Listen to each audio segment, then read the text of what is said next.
de vuelta, gracias por seguir con nosotros a través de la página de internet que es upg.mx y a través de Facebook que es Radio UPG. Te recordamos nuestras redes sociales, nos puedes encontrar en Twitter e Instagram como Radio UPG Oficial y YouTube y Facebook como Radio UPG. También tenemos dos líneas aquí en cabina para que nos llames y nos digas tus comentarios y dudas. Es el 81 8603 3603 y el 81 8603 3602. Estamos hablando antes de irnos del corte, seguíamos hablando un poquito de mitos Escabrosos. escabrosos. Primero, inteligencias múltiples, luego casi nada, brain gene. Nos van a sacar de circulación y ya se metió en problemas con muchos psicólogos que defienden esta causa. Pero si quiere ya que definitivamente nos apale, pues entonces hay que hablar de programación neurolingüística. También. O si no, mejor nos regresamos a unos mitos y unas creencias más light. Más tranquila. Como por ejemplo, la música y los juguetes en los primeros años de vida. ¿Por qué los padres invierten tanto dinero en tantos aditamentos desde que los niños están en la cuna y tantos juguetes y tantas... ¿Sabe a qué yo creo que se debe todo? Digo, ahorita usted me va a dar su punto a partir de la neurociencia, pero yo creo que tanto jugueterío, tanto decoración y todo eso, va más por la emoción. La emoción. Así de que es tu hijo y pues vamos a decorar y que no le falten juguetes. Digo, porque yo no tengo hijos, pero me pasa con sobrinos que digo, ay, mira, este libro está muy bonito para ella. Todavía no lee, todavía no puede manipularlos, pero digo, mira, está bien bonito para ella. Y ahí estoy yo con el libro, o estoy con tal juguetito. Precisamente ese es un punto importante. Es una de las conferencias que nos da el doctor Novo de neurodesarrollo. El entender en qué momento, en qué etapa, en qué mes, en qué año, casi, sin ser así muy estrictos. Por ejemplo, es más adecuado llevar a cabo ciertas estrategias, porque si lo hago fuera de ese momento, pues simple y sencillamente voy a perder tiempo, dinero, me voy a frustrar y volvemos a lo mismo. La creencia hace daño porque entonces el niño, en este caso el adolescente, el adulto, siente como que él tiene un problema y no, el problema, como dice Russell Barkley, el problema no es del niño que tiene déficit de atención, hablando de déficit de atención, el problema es del adulto, del docente que le exige a ese niño algo que su cerebro no está en condiciones de elaborar. Entonces, si lo dejaran ir a su ritmo normal, un poquito atrasado en términos de desarrollo cerebral, con el grueso de la población, ese niño no tendrá ningún problema. Lo dice bien José Ramón Gamo. El problema del déficit de atención no es el déficit de atención. El problema es el querer llevarlos al mismo ritmo de los demás. Entonces es como querer poner a competir una tortuga y una liebre.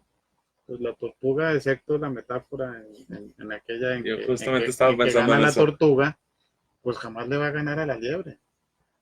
Y la tortuga se va a sentir menos eficiente, más tonta o menos inteligente porque la liebre corre más, ¿no? Simple y sencillamente hay que darle tiempo y espacio a que cada quien llegue a la meta y lo va a lograr, aunque uno se tarde más y otro se tarde menos. Es el problema, como dice José Ramón Gamón, no es el déficit, es el adulto, el sistema educativo que exige algo para lo cual ese cerebro no está preparado y entonces ahí es donde viene la frustración y todos los problemas que se generan. Es que aquí, vuelvo a lo mismo, a lo personal. Uno como maestro se da cuenta de las capacidades que tienen nuestros alumnos.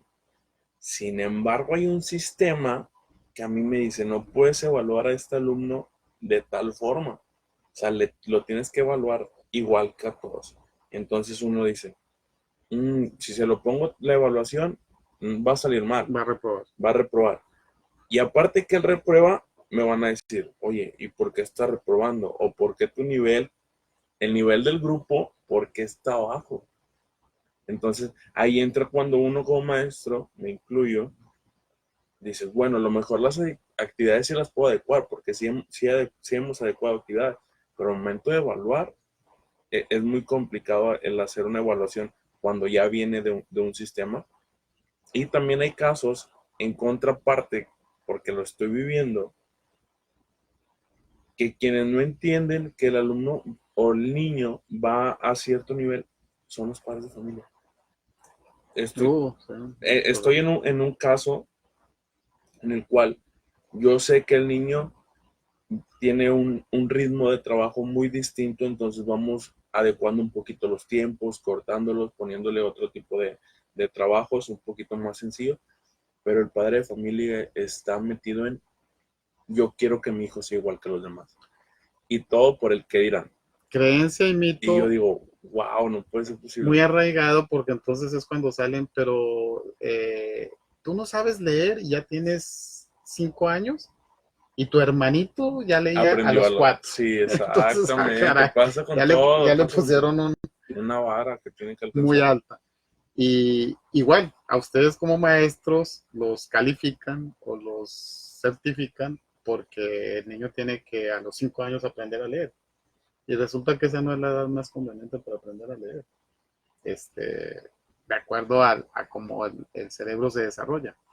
Entonces hay instituciones que quieren que los niños a los 4 o 5 años no nada más lean, Los... sino hagan operaciones Sí, matemáticas él quiere meter básicas, todo. etcétera, etcétera. Y el cerebro no está preparado a esa edad. Entonces, esa es una creencia, es un mito muy, muy arraigado, muy equivocado, que tal vez hace más mella en los padres de familia, porque le están exigiendo a un niño o a un cerebro algo que volvemos a lo mismo, no están bien desarrollados para llevarlo a cabo. Y entonces, ¿qué hace?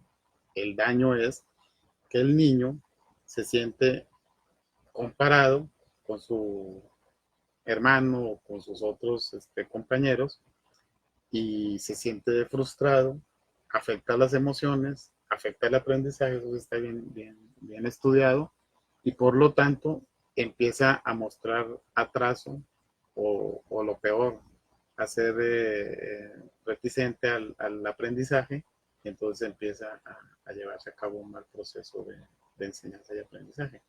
En algo que si ustedes lo dejaran de forma natural, el niño lo iba desarrollando a su propio ritmo.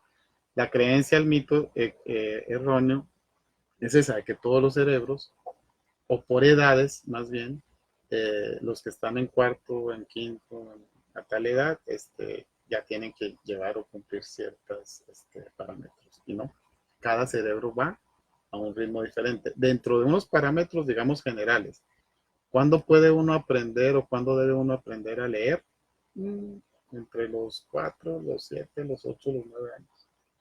En promedio, dice José Ramón Gamo y el neurofisiólogo Francisco Mora, que la edad ideal, y ahí sí nos van a apagar la luz y los docentes nos van No, a primo. quitar completamente el saludo, y hay muchas instituciones educativas que dicen que aquí a los 4 o 5 años ya son niños sale leyendo. No, la edad ideal del cerebro está más que comprobado, es alrededor de los 7 años. 7 años. Es decir, no a los 3 ni a los 4 ni a los 5. Es cuando el cerebro está preparado, y dice Francisco Mora, neurofisiólogo de la Universidad Complutense de Madrid, que si uno le da tiempo y espacio a ese cerebro, a los 7 años, no a los 7 años cumplidos, no, alrededor de los 7 años, lo hace de una forma más fácil, más eficiente y de una forma mucho más potenciada para el desarrollo cerebral. Y es que estamos viviendo, yo creo que un momento muy acelerado en el cual al niño ya desde muy temprana edad se le Se le quiere, exige demasiado. se le exigen tantas cosas a nivel de, como bien decías, o sea, en el preescolar él ya tiene que desarrollar habilidades matemáticas, ya tiene que aprender a leer, y luego todavía si tiene actividades extracurriculares, algún No, no. deporte, arte, digo, se le satura a tal manera que yo creo que el niño en un momento dice, ya no quiero nada, De hecho, y o sea, ya, ese es el daño que se le hace. Entonces, por ejemplo, ya hablando de niños y niñas, que se les exige demasiado, terminan saturados, sobresaturados, y al final ya no quieren saber de nada, y no, no estudiar nada y dedicarse a otra cosa. Entonces, ese es el daño que se le hace precisamente al cerebro. Y por eso es importante tomar estos temas en escuelas para padres, para que el padre entienda que demasiada exigencia afecta también el desarrollo cerebral. Es como lo que estábamos viendo del otro mito y la otra creencia, ¿no? La contraparte, entre más yo le dé, no nos vamos a meter con una amiga suya porque luego ella sí nos cachetea, No, sí, sí, se hablando enoja. de un sistema en específico, un modelo educativo, que entre más uno le dé estímulos a un cerebro, es decir, muchos colores, mucha música, muchas herramientas, muchos papeles, mucho de todo, ese cerebro va a ser mucho mejor. No, es todo lo contrario. Un cerebro sobreestimulado se retrae y no desarrolla todo su potencial. Eso tiene que ver con las emociones, tiene que ver con que el cerebro, digamos, pasa a un estado de alerta por tanta sobreestimulación. Igual que cuando los padres compran demasiados juguetes. Yo le decía a mis hermanas, cuando tenían a sus niñas bebés, cuando a uno le compraron un juguete, ¿cuánto tiempo disfrutaba uno el juguete? Pues nada más lo que lo ve, lo Lo desempaca, agarró lo y qué pelosea y ya. bonito, y adiós, sí. Sucede en Navidad, ¿no? Y después el papá anda, pero ¿cómo? Le Me compré este costó, juguete y me costó sí. un ojo de la cara y el mes y para que ahí los tenga arrombado y no sé qué. Pues es que esa es la curiosidad del cerebro. Ya lo vi, ya lo manejé, lo manipulé y lo que sigue. Entonces, si así es con uno y me dan 100, pues Pues peor. peor. Se va a desperdiciar dinero y se va a desperdiciar buenas intenciones. Es mejor darle el juguete adecuado en el momento adecuado y a lo mejor de uno en uno, pero no todos a la vez. Y esto es bien interesante porque en una escuela de Sí, otro país, de otro país. aquí no pasa. No, no, aquí no. No, creo que fue por allá, por muy lejano.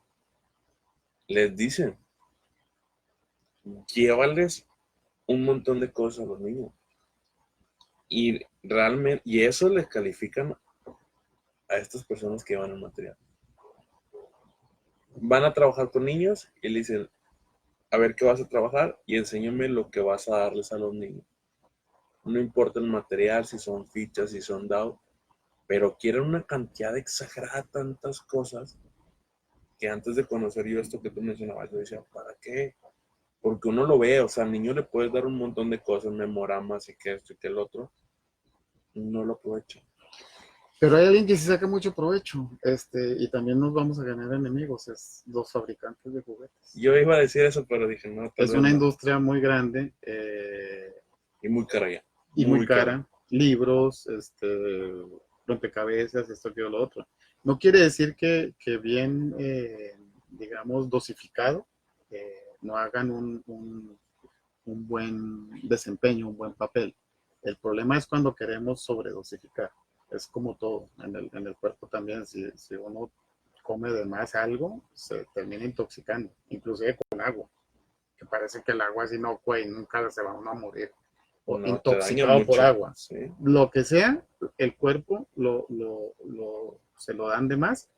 El excedente, si no lo puede desechar y se acumula, se intoxica.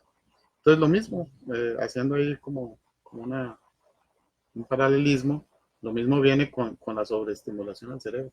Entonces llega un momento en que el cerebro lo toma como algo que hace cortocircuito en cuestión de las emociones y entonces se apaga, es decir, ya no quiere saber nada de nada. Eso hace mucho daño. Pero le sacan mucho provecho la industria de juegos, de manufactura de todos estos materiales, ¿no? Y le insisten a los papás, inclusive les generan una culpa de que si no compran eso o no tienen los últimos juguetes de moda o 100 juguetes en lugar de uno, son malos padres. Hablábamos hace unos programas el que entraba también lo social en muchas cosas de la neurociencia. No sé si recuerdas que dábamos un ejemplo cuando hablábamos de las horas de sueño, que muchos jóvenes no dormían a sus horas por desvelarse viendo una serie, porque si no yo no voy a poder opinar. Yo creo que lo mismo pasa en esto que dices, que entra lo social en cuanto a la exigencia de los padres, que dice, es que yo tengo que tener esto porque también lo tiene mi amigo. Sí, definitivamente, Y, aparte es un estatus. ajá, va más por un estatus, y en la industria también hay un aceleramiento tan grande que cuando tú compras el nuevo, ya está saliendo el otro. Y ya no quiero el que yo creía que era nuevo, quiero el que sí es nuevo, nuevo. Y cuando compras el reciente, ya salió otro. Entonces, hacemos todo eso, ¿no? De estar comprando y teniendo tanto y tanto y tanto y tanto, que como tú dices, no nos va a durar ese momento y lo vamos a desechar, o sea, lo hacemos a un lado. Yo recuerdo alguna charla hace muchos años con alguien que sabía mucho de máquinas y, y decía que por qué, por ejemplo, los carros tenían un tiempo de vida, cuando realmente hay máquinas, carros o cualquiera, que pueden tener un tiempo de vida muy largo. Es decir, una maquinaria bien hecha y bien eh, afinadita, no es para que dure 5 años ni 10 años. En promedio en esa época los carros ya después de 10 años eran prácticamente para chatarra, ¿no? Es esa necesidad que se le va creando a la gente, al consumismo, de que hay que cambiar de carro cada 10 años. Pero él me explicaba que realmente el negocio no es vender el carro.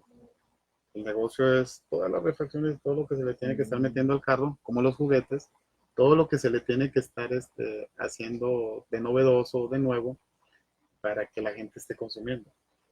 Porque un carro puede durar 10, 20, 30 años tranquilamente. Y entonces, ¿qué pasa con un juguete que dura tanto tiempo o con un carro que dura tanto tiempo? Pues entonces usted no compra más carros en toda No, su ya no vida. compro, se queda con ese, sí, Y la economía y la baja. industria pues baja. La idea es hacerlos buenos, pero no tan buenos que duren tanto tiempo, sino que usted los tenga que estar Que digas, me conviene más meterle tanto al carro a comprarme un nuevo, y así nos vamos metiéndole, metiéndole, metiéndole, metiéndole. los juguetes es más o menos lo mismo, ¿no?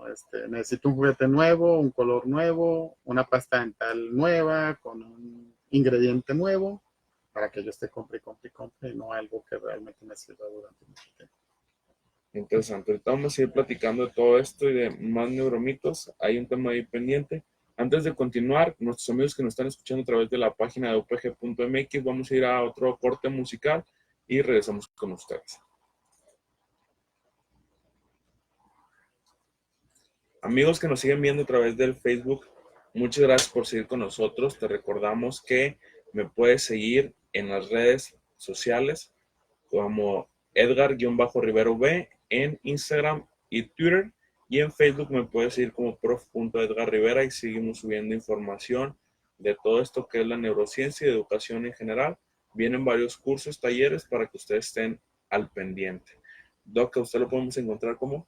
Neuroeducación Monterrey, en Facebook es el perfil, Neuroeducación Monterrey, en la página, Neuroeducación Monterrey y el grupo para maestros. Ahí hay de todo lo que quieran. Solo Neuroeducación Monterrey. Pronto, pronto, esperemos, sea Instituto de Neuroeducación Monterrey, INEM. Es, Una primicia. eso se va a poner bueno, ¿eh? Necesitamos, inversores. Pues ahí, ahorita platicamos fuera del aire, ahorita platicamos de eso. Bueno, Hay muchos temas de qué hablar, Doc, y de los neuromitos creo que nos podría tomar mucho tiempo porque sin duda hay bastante, ¿no? pues de hecho, le comentaba que en el libro de Tracy, entre 90 y 120 son los que ella trata, pero que estábamos hablando de los juguetes y terminé hablando de los De los carros carros. y de cómo muchos artículos y materiales se hacen para que tengan un tiempo, digamos, relativamente corto de vida para que estemos consumiendo constantemente.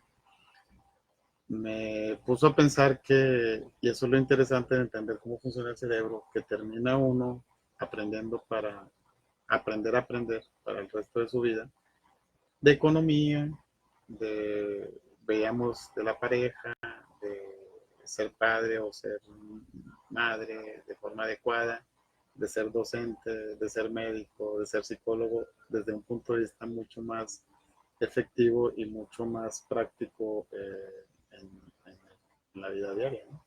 No nada más para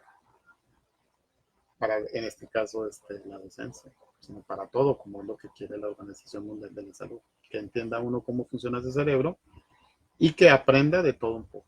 Sí, de hecho yo hago mucho énfasis en docencia porque vaya, es a lo que me dedico, pero sin duda yo me acerqué a este tema porque decía, ok, ¿a qué me puedo ayudar en la vida diaria? ¿Y a qué puedo ayudar a otras personas fuera de la educación? Y sin duda lo hemos platicado, la neurociencia te puede ayudar en relaciones personales, laborales, en el tema del amor, adicciones, comprender a los jóvenes, tu relación con la relación que tienes con tu familia. Entonces es la idea de ir mencionando los temas de esta maestría. En todo, absolutamente en todo. Y temas más, digamos, quisquillosos, como por ejemplo las religiones. No, de religión no vamos a hablar porque si nos metemos en un show. Amigos que nos están escuchando a través de la página de upg.mx, gracias por seguir con nosotros, al igual a nuestros amigos que nos están viendo a través de Facebook.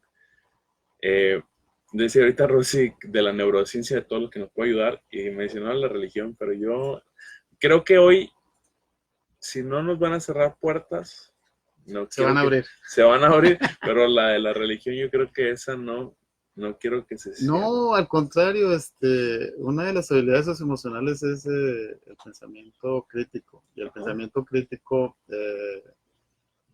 por ejemplo, para un adolescente que todavía tengo en casa, cuando él se aventura a decir o a opinar algo sobre cierta religión, inclusive a criticarla, le digo, ¿conoces el fundamento de esa religión? Porque no puedo yo hablar nada más de alguien o de algo porque es mi opinión, si ni siquiera he leído.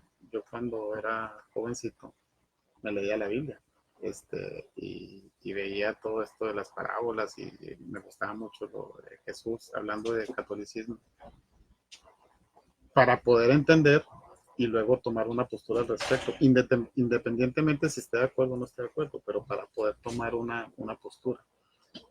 Porque hablar por hablar, pues eso, Muy sensual. cualquier hijo de vecino lo puede hacer, pero hay que hablarlo con un poquito más de fundamento. Entonces, es muy importante hablar de cosas que otros no se atreven a hablar, y lo hace Diego Golombé. Tiene un libro que se llama Las neuronas de Dios. Entonces, es otro mundo, es muy interesante. Igual que un científico que se me escapa ahorita el apellido, pero creo que se parece a mi nombre, creo que es Richard Atkins, no recuerdo el apellido, que también es neurólogo y habla mucho de cómo se llevan a cabo estos procesos de espiritualidad en el cerebro, y es muy apasionante, muy interesante.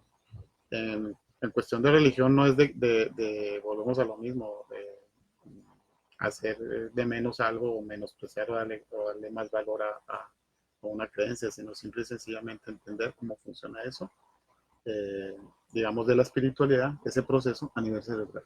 Muy interesante. Yo creo que de eso sí me voy a documentar y para poderlo platicar acá bien en una charla con nuestros amigos, porque yo si hablamos ahorita un poquito de religión, yo creo que voy a hablar más de lo que creo y, y creo que le Ya debemos estar tenemos dos temas pendientes.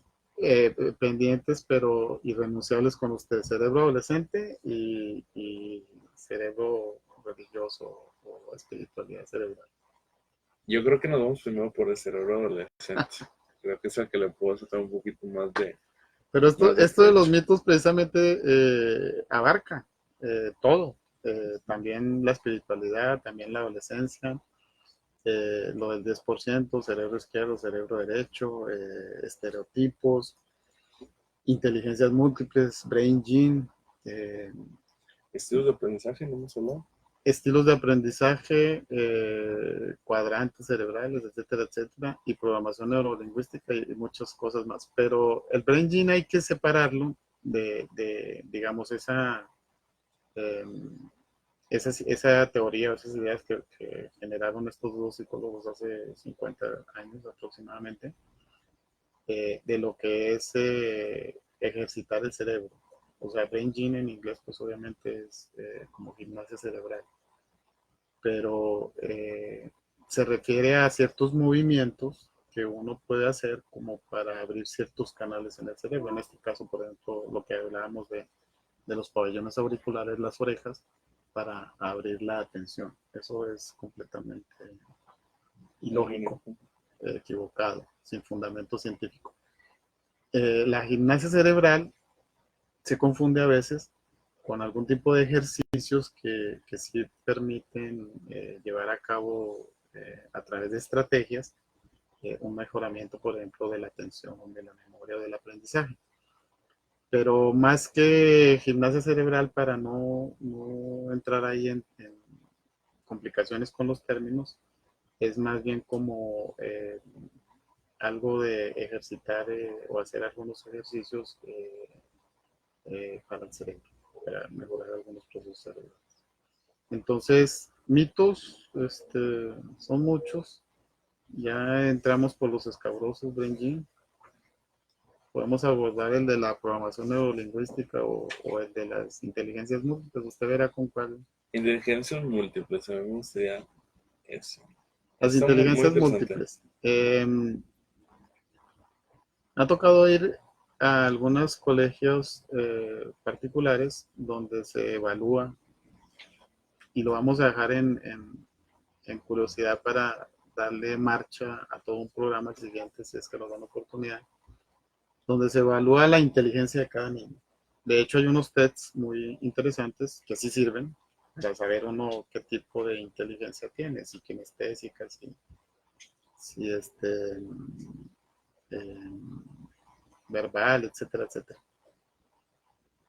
El asunto es que, de acuerdo al resultado, el director del colegio condiciona al maestro para que lleve a cabo una planeación sobre, dependiendo de los alumnos, qué tipo de inteligencia es la que predomina.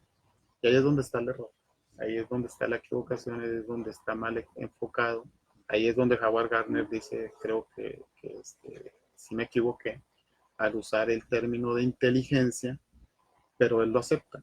Dice, si yo hubiera usado otro término, no hubiera tenido tanta relevancia. Y voy a hacer aquí una seña que no ven en radio, es decir, dinero, tanta aceptación, porque le hubiera colocado cualquier otro término. Pero al usar el de inteligencia, pues fue muy llamativo, fue muy de neuromarketing. Vendió mucho. Mucho más. Entonces, sin quererlo, obviamente, causó un efecto contrario, mucho daño, porque el maestro identifica cuál es la inteligencia, en teoría, de cada niño y se aboca, como dicen los ginecólogos, es decir, se dedica a ese tipo de inteligencia.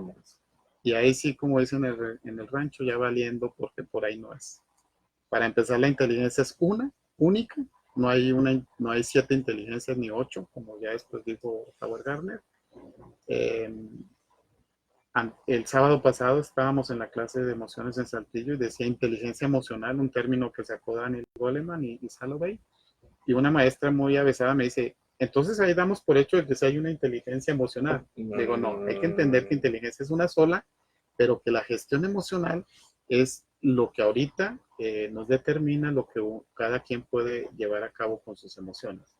Inteligencia emocional también fue un término erróneo, que a mí me costó mucho tiempo aceptar, de Daniel Goleman por allá en su libro en 1993. Es una sola inteligencia, ni Howard Gardner, ni Daniel Goleman, ni nadie puede hablar de varias inteligencias, es una sola inteligencia. Entonces, que se define como capacidades, habilidades que nos permiten resolver problemas. Hay muchas definiciones, pero esa es la que a mí más me acomoda, más me gusta. Entonces, al etiquetar, porque se etiqueta un niño o un cerebro con que esta es tu inteligencia predominante y me voy a abocar o me voy a dedicar a eso, estamos haciendo daño, estamos cometiendo un error y le estamos quitando potencialidad a ese cerebro. En el próximo programa ahondamos sobre ese tema y el por qué. Va a estar muy bueno, amigos. Los invito a que no se pierdan la próxima semana el programa porque vamos a empezar con inteligencias múltiples Ojalá y no se nos vengan encima muchos maestros. No, sí, se nos van a venir, Y si se vienen encima, ojalá el que asunto sean es, abiertos al diálogo, que no solamente sea como que el criticar. asunto es como yo les digo en la clase, yo no quiero meterme en pleitos, de hecho soy muy cobarde, les saco la vuelta. Yo solo vengo a mostrarles La evidencia. una evidencia y ustedes saben qué hacen con ella, lo replantean, se quedan con la misma idea o la cambian, pero yo no tengo, de hecho nadie tiene el poder de cambiar a otro ser humano, ni menos el cerebro de alguien. Entonces vamos a ver qué pasa la próxima semana. Vamos a estar hablando en su mayoría de inteligencias múltiples. Les agradezco mucho que nos hayan sintonizado a través de Radio UPG. Mi nombre es Edgar Rivera.